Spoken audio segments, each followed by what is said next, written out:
Bonjour tout le monde. Alors, on se retrouve pour le problème 42, donc sur la réciproque du théorème de Pythagore, pour conclure ce chapitre.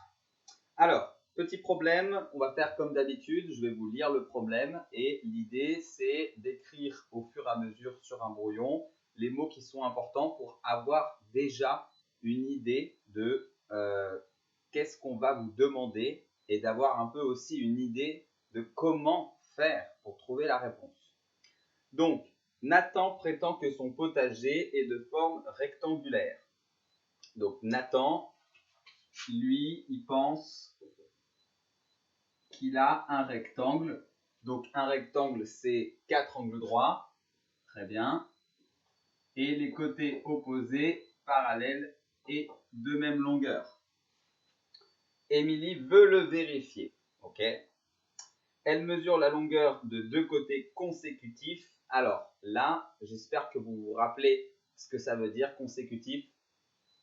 Ça veut dire qu'ils se suivent, deux côtés qui se suivent. Donc nécessairement, soit elle a cette longueur et celle-ci, soit celle-ci et celle-ci, soit celle-ci et celle-ci, soit celle-ci et celle-ci. Dans tous les cas, ce qu'elle va mesurer, c'est forcément une longueur et une largeur. Très bien. Donc, Émilie, elle mesure longueur-largeur. Elle obtient 3,3 mètres pour l'un et 5,6 mètres pour l'autre. La diagonale mesure 6,6 mètres. Émilie affirme à Nathan que son potager n'est pas de forme rectangulaire. Donc elle pense que là, il n'y a pas d'angle droit. Alors que nécessairement, lui, il pensait qu'il y en avait un. Hein, puisque là, il pensait qu'il était dans un rectangle, donc qu'il avait aussi un triangle rectangle.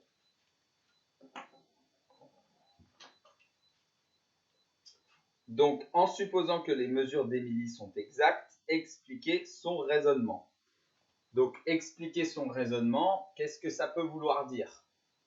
Oui, elle a prouvé qu'il n'y avait pas d'angle droit. Donc, nous, on va faire comme elle, on va essayer de prouver si, effectivement, il y a un angle droit ou non. On va le découvrir en le prouvant nous-mêmes.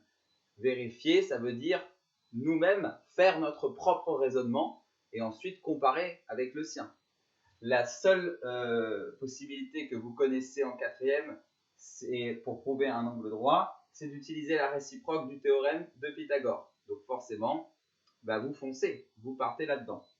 Alors, là, deux options. Soit vous faites un schéma propre avant votre rédaction, ça c'est le brouillon, où vous écrivez les valeurs et vous écrivez les lettres, vous nommez les points pour avoir des lettres pour votre rédaction. Soit vous n'avez pas envie de vous compliquer et vous faites sans les lettres. Donc, on va voir sans les lettres, parce que je pense que c'est le plus simple pour le moment, c'est tout ce qui m'intéresse. Donc, on sait que, alors, on vérifie bien, hein, on a des mètres et des mètres, on a tout dans la même unité, donc on peut se lancer dans nos calculs et pour commencer, on peut trouver le plus grand côté. On sait que 6,6 est le plus grand côté du triangle. Voilà, on ne le nomme pas du coup. Donc on calcule 6,6 au carré, ça nous donne 43,56.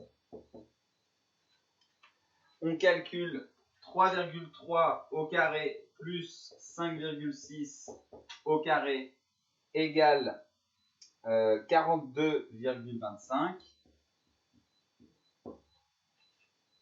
Donc attention, là on constate que c'est différent. Mais c'est pas grave, on le constate quand même, hein, que ce soit égal ou différent, ça ne change pas. On constate que 6,6 au carré est différent de 3,3 au carré plus 5,6 au carré.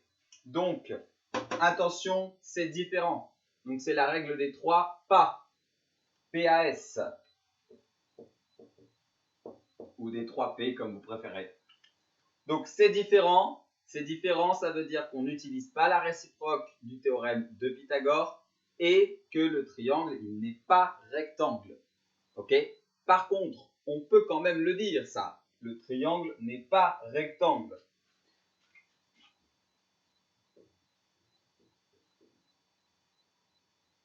Donc, le triangle n'est pas rectangle. Et donc, attention, on était dans un problème. Donc, c'est toujours important de conclure en revenant au problème. Donc, là, la question, c'était expliquer son raisonnement. Émilie affirme à Nathan que son potager n'est pas de forme rectangulaire. En supposant que les mesures d'Émilie sont exactes, expliquer son raisonnement. Bon, ben, on peut à la limite conclure. Donc, Émilie avait bien raison. Voilà. C'est terminé pour cet exercice et c'est donc terminé pour ce chapitre. On se retrouve la semaine prochaine pour un nouveau chapitre. Excellent week-end à vous. À bientôt.